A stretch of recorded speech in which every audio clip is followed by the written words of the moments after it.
Hi, everyone. Just gonna wait another 30 seconds or so.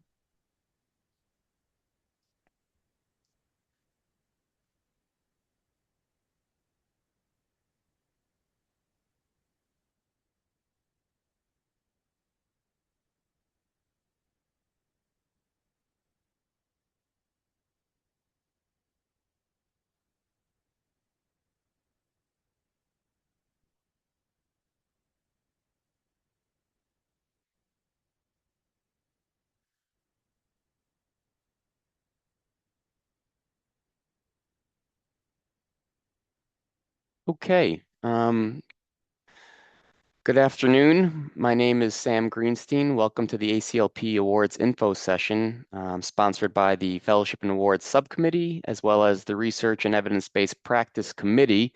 Again, my name is Sam Greenstein. I'm part of the Mentorship Subcommittee.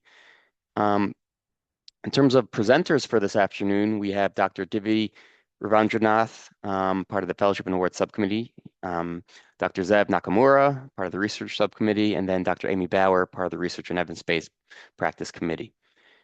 Just to give some credit where credit's due, on the Fellowship and Awards Subcommittee, again, we have Dr. Divi Ravindranath, as well as Lisa Scher as the Chair and Vice Chair, as well as the following members. On the research subcommittee, we have Dr. Zev Nakamura, as well as Dr. Rebecca Nash as chair and vice chair. And on the research and evidence-based practice committee, we have Dr. Amy Bauer and Dr. Brian Bronson as chair and vice chair, as well as the following members. In terms of the agenda for this afternoon, we're kind of going from junior to senior in terms of awards, starting with trainee travel grants, web fellowship, and then going down the list all the way down to Dorfman Journal Paper Awards, as well as the Flynn Fisher Clinical Research Award. We're going to have a couple of breaks for potential questions. Feel free to throw questions into the chat. And otherwise, I'm going to pass it off to Dr. Ravindranath, and thank you very much. Yeah, thank you. Thank you, Sam, for the introduction and for getting us going here. The excuse me, the Fellowship and Awards Subcommittee governs a number of different awards, and the one this award to our most junior members is the Trainee Travel Grant Award.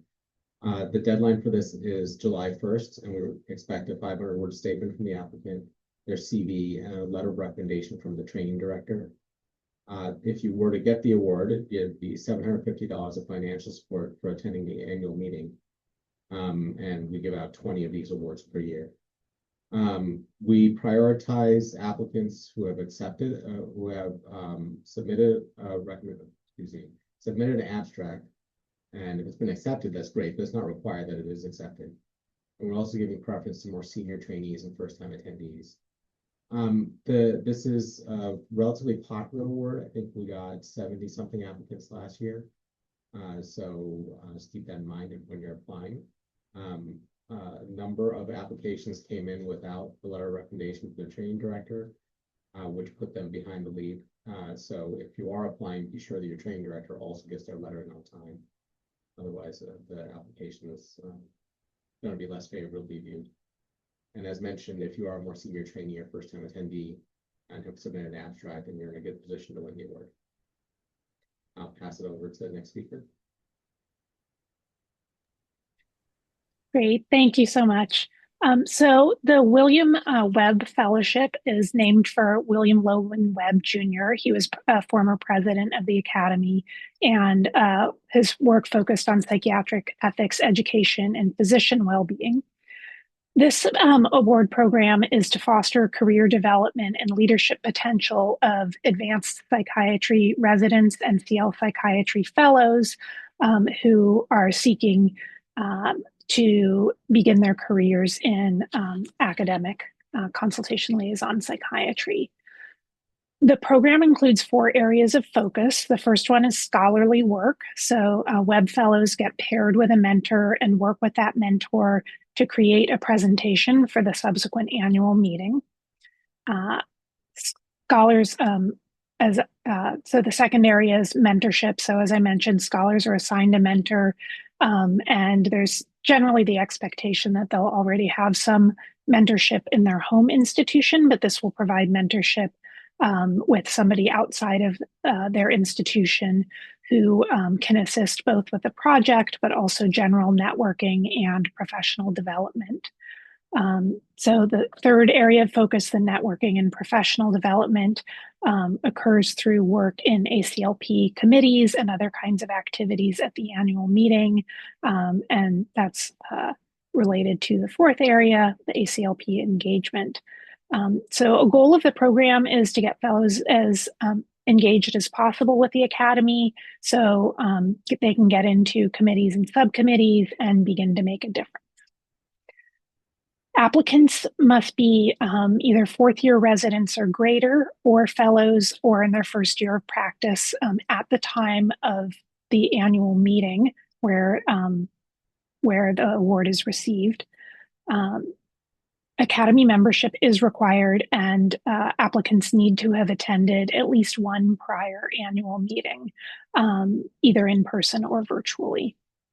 The application looks at plans and goals for the fellowship, what the proposed academic project is, whether the applicant has had prior ACLP engagement, and any scholarly work or leadership that the applicant has had in CL psychiatry. Applications are due on July 1st. So this is a program where we're looking for people who are contributing to CL psychiatry, who are interested in contributing to the Academy, and who are seeking to make scholarly contributions in the field of CL psychiatry. I will add that in addition to these kind of areas and the mentorship opportunities, the program also includes financial support, which is $2,000 in stipend divided over the two annual meetings, both the first year where the fellowship is awarded, and then the second year where the fellow comes back to present their scholarly project. So I will now hand it over to the next presenter. So the ACLP Developing Scholarship and Research Colloquium is a pre-conference program that will be in its fourth year at the upcoming meeting. And most of the participants for the colloquium simply register, and this year will be through the conference registration website. But within the colloquium is a sort of mini program that we refer to as sort of an independent investigator track, and that is a application-based competitive process. And so just to get into this a little bit more, the expectations are that folks selected for this track participate in the entirety of the colloquium, which will occur from 8 to 2:15 on the Wednesday of the annual meeting, and present their research proposal to a assigned group of mentors during the colloquium. In addition to the mentorship they'll receive, they will also have complimentary meeting registration and a $250 honorarium. Next slide. And so these applications will be due on August 1st, and up to 6 applicants will be selected. In terms of criteria, folks must be members of ACLP. I already mentioned needing to attend the colloquium in person. In terms of where these folks should be in their research careers, so we are interested in people who have not yet received a K or R grant or equivalent. So early in research careers, but they can be at any stage in their sort of professional career. So we welcome people who might be mid-career faculty, but sort of having a pivot into research at this juncture. And there's nothing that prohibits folks from applying to the independent investigator track while also applying for other awards like the Webb Fellowship or the Early Career Research Mentee Award. And then folks are scored on a rubric based on the clarity of their research idea proposal, their potential for future research engagement, and then just readiness to benefit from the colloquium. Next slide. And so the elements of the application are simply a one-page description of the proposal, which often looks like a specific aims page, but doesn't have to be a specific same aims page. A one-page personal statement of career goals, including how the colloquium will advance those goals, and a CV. Next slide. Okay, so we're going to talk about a couple different mechanisms within the ACLP Foundation Research Professorship Program. This was developed in memory of Dr. Wayne Caden and his contribution to research and mentoring young researchers. And so the overall objective of the program is to promote interest in CL psychiatry research and support development of emerging talent. And so at this point, we're just going to talk about the Early Career Researcher Mentee Award, which is one of the two pieces of this. So next slide. So we'll talk about the research professor part later, but basically after the research professor is announced in mid-June, applications for the early career research mentee will open and will be open for about a month ending on July 15th. Typically 3 applicants are selected and are considered based on their research activity, likelihood to benefit from the mentorship, and academy membership is preferred but not required.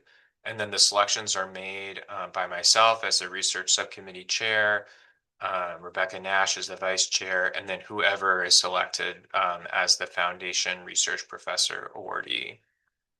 Next slide. So the folks who receive this are expected to attend the annual meeting and to engage in the mentorship program with the foundation research professor. And we'll talk more about what that looks like later. Awardees will receive complimentary meeting registration and a $500 honorarium. Next slide. And so the application just involves a 750-word statement of their research interests and why they think they would be a good match for the selected foundation research professor, their CV, and a 150-word bio. Next slide.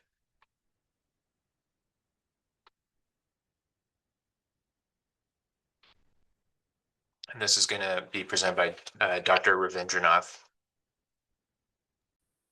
Thank you. The visiting professorship program is ideal for junior faculty to apply for. The deadline for this is July 1st.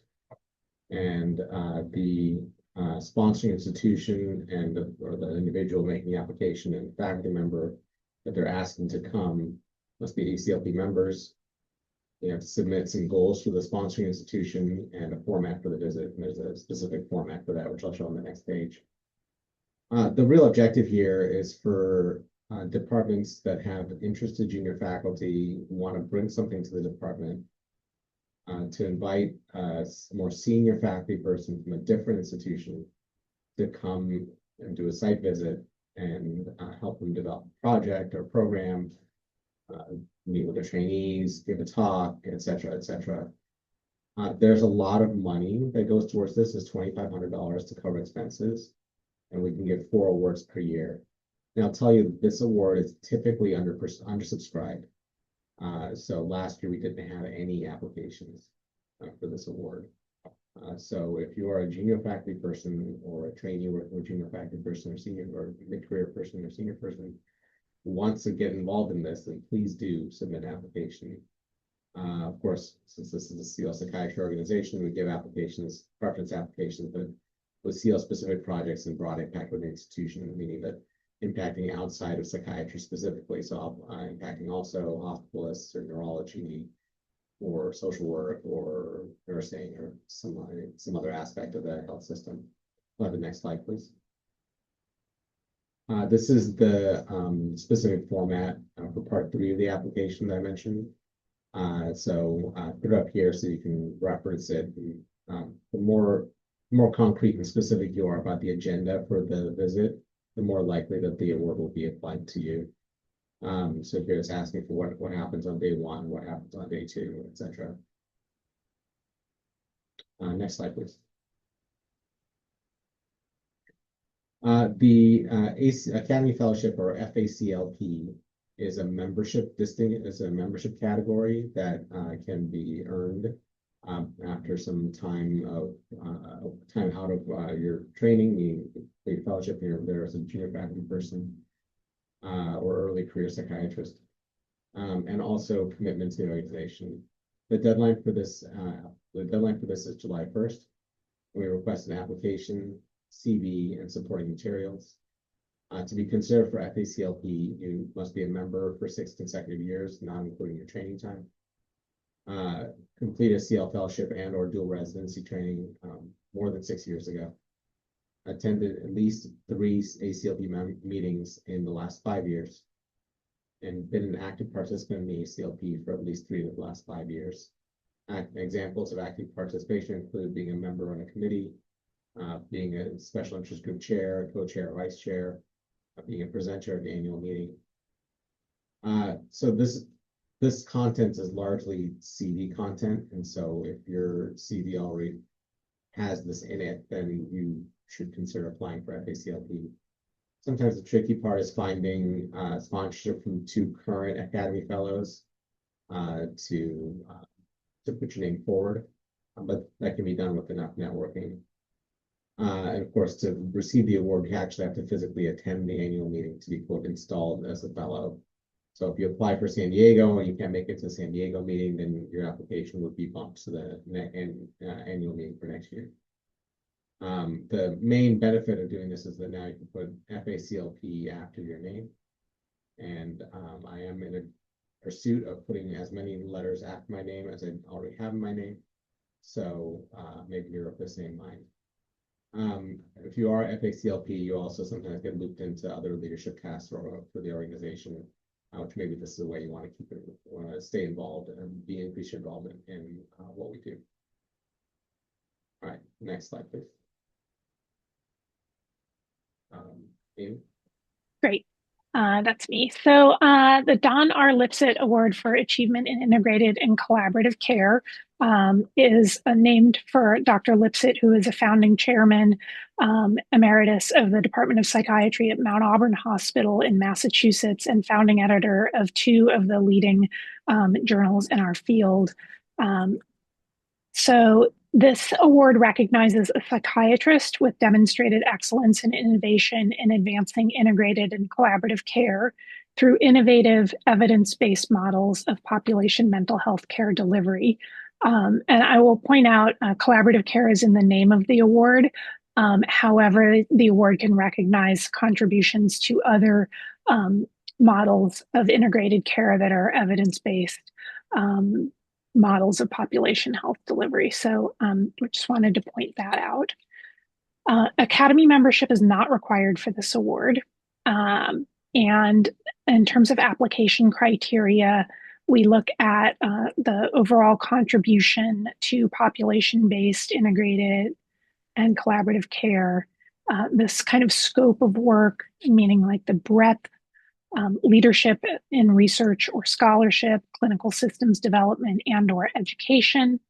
And there's an optional section for additional health policy contributions if those are relevant.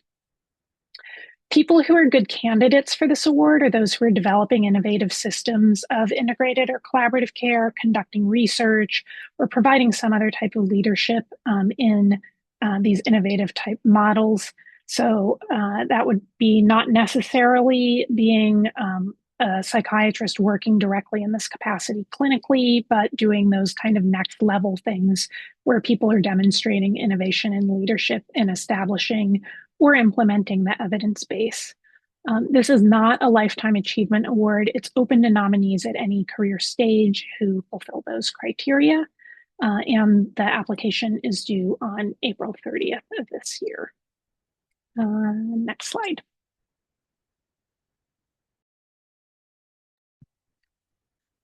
Okay, perhaps we'll take a short little break for some questions. Feel free to also add questions in the Q&A if you have any. And also just to make sure there's nothing in the chat, which I don't see. I guess my first question is, this is more involving the trainee award because there are so many that are given. and it's kind of to your point, submissions seem to help. When can trainees expect to hear if their abstract was accepted? That timeline operates independently from the training Right. travel grant, which is why we don't score based on acceptance. So I'll have to defer to the annual membership committee to know exactly when to expect that. Gotcha. I'll jump in and say that typically notifications go out in the first part of June. Okay. So somewhere around that timeline. And the application is due July 1st, so they have some time if they were to be accepted. Okay.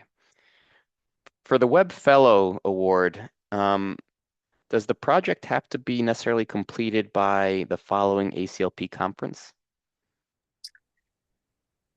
There have been instances, particularly if somebody's had a leave of absence or another situation like that, where they have needed to present, a year later, essentially. And it's also possible to present, kind of works in progress, or maybe a project has had, just as any oral paper presentation might be, had some data collected and analyzed, or some initial findings, but still next steps to go. So that's acceptable as well.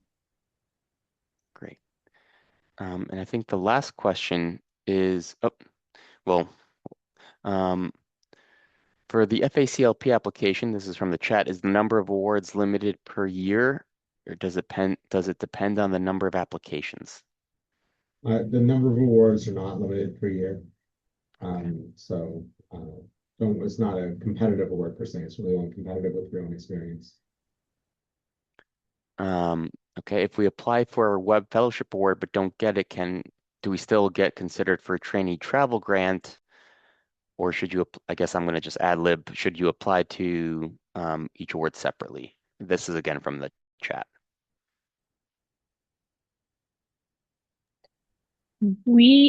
So web fellowships typically are they're due July 1st.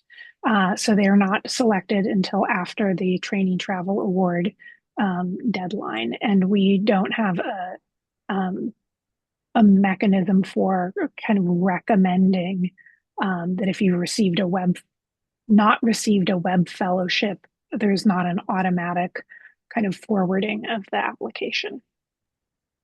The bottom line is apply to both, and if you happen to get the web fellowship, we'll work behind the scenes to make sure you do not also get the training travel grant. Sorry. And staying on the FACLP award, is it okay if your letter writers are from people that you work with that are FACLP, but maybe within your own training program, or your fellowship program, etc.? Yeah, that's the usual pathways that you're getting people from your own institutions or local institutions who you might work with. This is this is an early career award, kind of a junior faculty award, so we wouldn't expect you to have a national reputation by the time you're applying for FACLP. In fact, getting the FACLP is one way to establish that you do have that reputation outside your own institution, so it might help in a promotion path. And just to perhaps answer my own question as moderator, as being on a subcommittee or a committee or SIG and being a participant is one way to do it, is one of the criteria.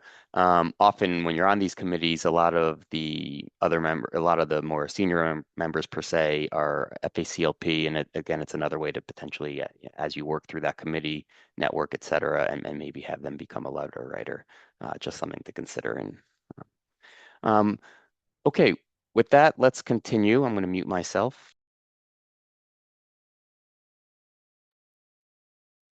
So the Wayne Caden Research Award, recognizes an active researcher, in the field of CL psychiatry.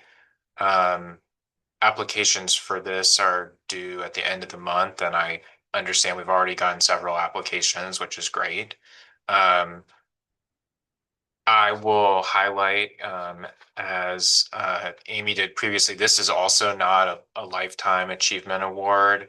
and contributions to ACLP are not a factor in selection. So it's really focused on the research contributions. We do want to see that the research is clinically focused as opposed to sort of more, basic science. But again, it doesn't need to be from an ACLP member, and also doesn't need to be a psychiatrist. And historically, we've had people receive this award who are actually like mid-career, but have already made substantial research contributions to the field. So the recipient, non-ACLP members will receive complimentary meeting registration. There's $1,000 honorarium, an invitation to deliver a lecture at the annual meeting. Next slide. In terms of the application process, so it's a series of sort of like short response options on these topics. So first, kind of description of highlighting original research that's been published, description of their role as a PI on prior grants, highlighting their contributions to CL psychiatry, and then also effective dissemination of these findings to impact policy or practice, and then a CV, of course, too, as a part of the application. Next slide. Okay, and so this is the other half of the ACLP Foundation Research Professorship Program, the Foundation Research Professor Award. Next slide. So this application also will close at the end of this month. And, in terms of criteria, looking for folks who have made substantial contributions to CL psychiatry research, but perhaps distinguishing it from the Caden, also a proven track record as a mentor and interest and willingness to provide mentorship to the early career research mentees that apply for the other half of this mechanism. Next slide. If selected, they too will be asked to present 1 to 2 lectures at the annual meeting. And then in terms of what the mentoring looks like, so they're connected with, as I mentioned before, usually 3 early career researcher mentees. And the expectation is that there's regular contact with the mentees starting at the annual meeting and continuing over the following year. And so sort of general guidance is, connecting every other month over phone or video conference to really kind of formalize that relationship. The award includes complimentary registration for non-ACLP members, as well as a $5,000 honorarium. Next slide. So the application also looks similar to the Caden in terms of mostly being a series of sort of brief responses, highlighting original research, role as a PI on prior grants, contributions to CL psychiatry, but then again, distinguishing it perhaps from the Caden application, also mentorship of junior investigators, and then a CV. Next slide.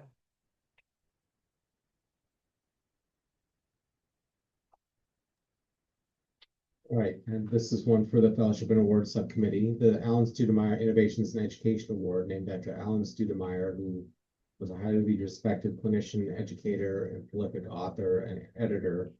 He was a professor of psychiatry at Emory University, and this award was initiated on his passing in 2000. The main change of this award from last year to this year is that in prior years, we were awarding to an excellent educator, whereas in this year and going forward, we'll be awarding to an excellent educational program.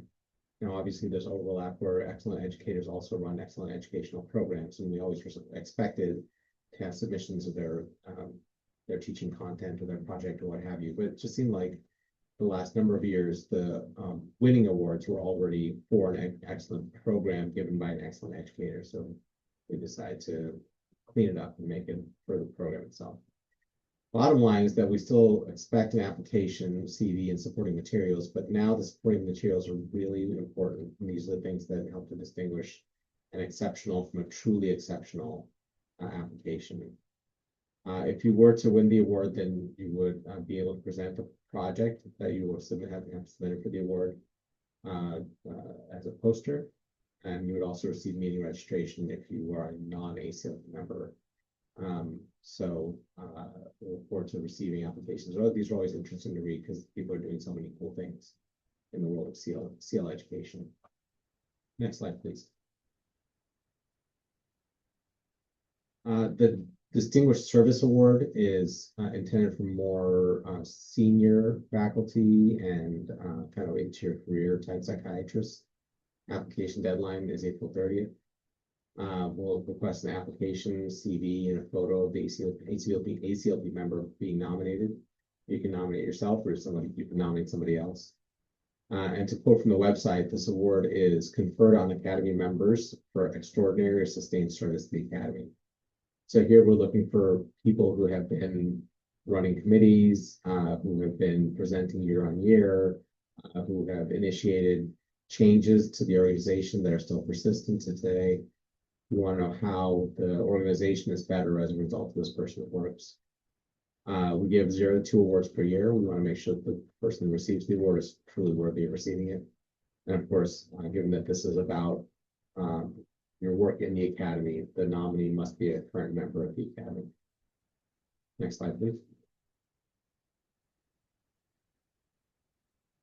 The Eleanor and Thomas P. Hackett Memorial Award is the, quote, Academy's highest honor. This is the award that is the most sought after from the Academy and the one that gets the most notoriety at the annual meeting. Deadline for this one, similar to other awards, is April 30th. We request an application, a CV, 3 letters of recommendation, up to 5 supporting materials. The applicant must be a member of the Academy for 10 consecutive years. We must have FACLP, must have both active presentations and active service to the ACLP, made significant contributions to the field, and demonstrate excellence in education, scholarship, clinical excellence, and leadership. The award gives the winner of the award gets a lecture slot at the annual meeting, which tends to be one of the highlights of the meeting. I get to hear about somebody's career as it's developed or some insights they have into CL psychiatry. And you also receive a $1,000 honorarium. As mentioned, this is the Academy's highest honor. Is really the applicant pool is expected to be the most senior of our membership. Next slide, please. Okay. Some more questions. One question from the chat. Are notifications given to all applicants if they are either selected or not selected for subcommittee? Our subcommittee and the awards we govern, yes, we do send out notifications to all applicants. Okay. Another question for, I think this is the distinguished service. Can you give an example of what you mean by sustained? Is that 10 years plus, like the Hackett Award, or is it is it a little vague on purpose? Yeah, so it's a little vague on purpose because we don't want to lock into only people who've been doing committee work or committee leadership for 10 years. It might be that the applicant we get has run 3 or 4 different committees over the course of their time at the ACLP and had also been in the board leadership and also ascended to be president of the organization. And that person has done a lot for the organization. All the same, it might be that the applicant that we decide to submit for this award maybe has run 1 or 2 committees over the course of their career, but they're really important in some seminal task force that changed the direction of the organization and has really made this big change for the better. So it could be one or the other or both, honestly. So it really depends on the person who's applying and the applicants we receive. And can you can nominate someone for it? Yes, exactly. So if you're a junior person at your institution, you know one of your senior people should get this award, you can nominate them. I think that's it for questions. Let's see.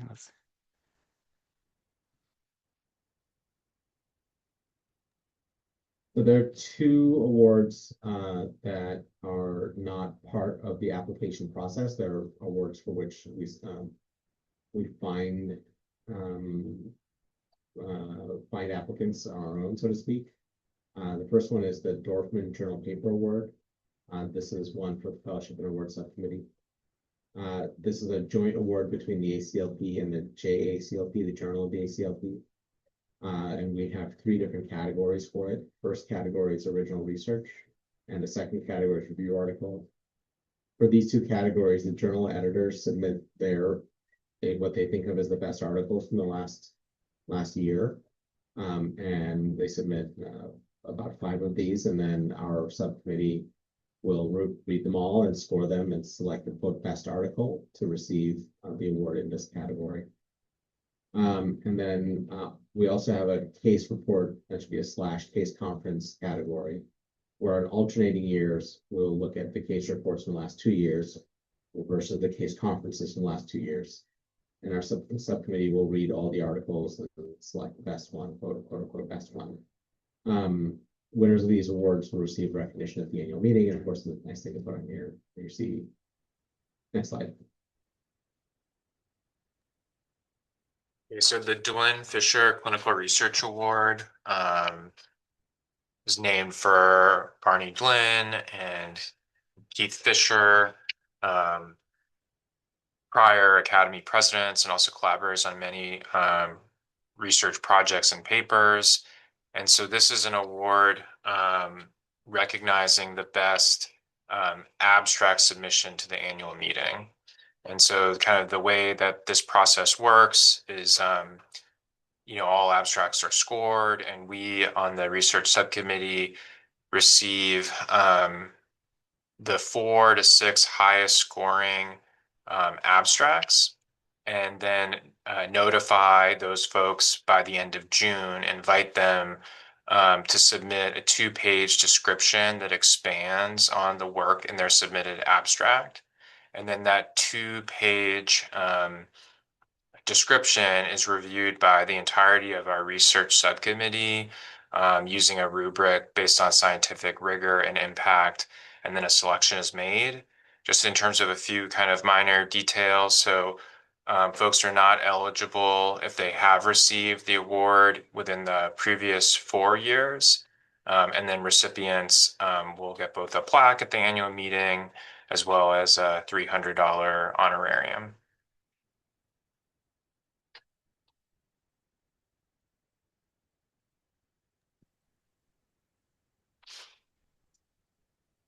Okay. We have one comment. 1 second. I'm just reading it from the chat. I agree notifications should be sent to all applicants for clarification. It seems notifications are given only for those selected for subcommittees based on my experience and years of not getting in. How are the applicants for subcommittee selected? Is there a transparent criteria for selection?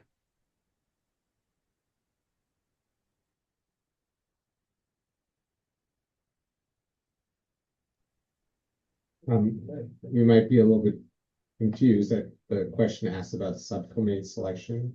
Yeah. So maybe Is we're this talking about volunteering for subcommittees or committees of the organization. right? Is it possible the person can try to clarify the question?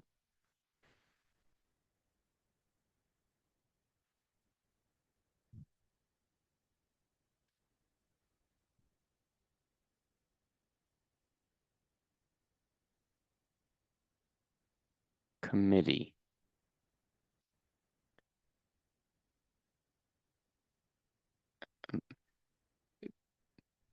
Is this for being accepted into a subcommittee or a committee, or is this for an award? I'm asking the person because I think I'm a little confused also.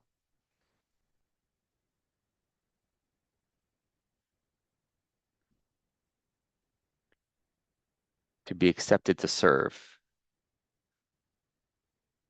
So I think we're talking about to be accepted to serve onto a committee or subcommittee, which is, from my understanding, I don't want to speak for the group, but I think that's a separate component than the awards for what this webinar is about. All right. If I recall, I believe, no problem, you're welcome. But the committee, to join a committee or subcommittee, generally, I think that happens, I think emails go out around the spring, maybe late spring, early summer. And I think notification about whether you're accepted happens around the time of the annual conference. Roughly, I'm not speaking as an expert there, just from my own past experiences. But that is, again, different from the awards that we're talking about here. Okay. Well, I really want to thank our panel and hope to see everyone in San Diego. Hope to be there myself, hopefully, and have a great rest of your day. Take care.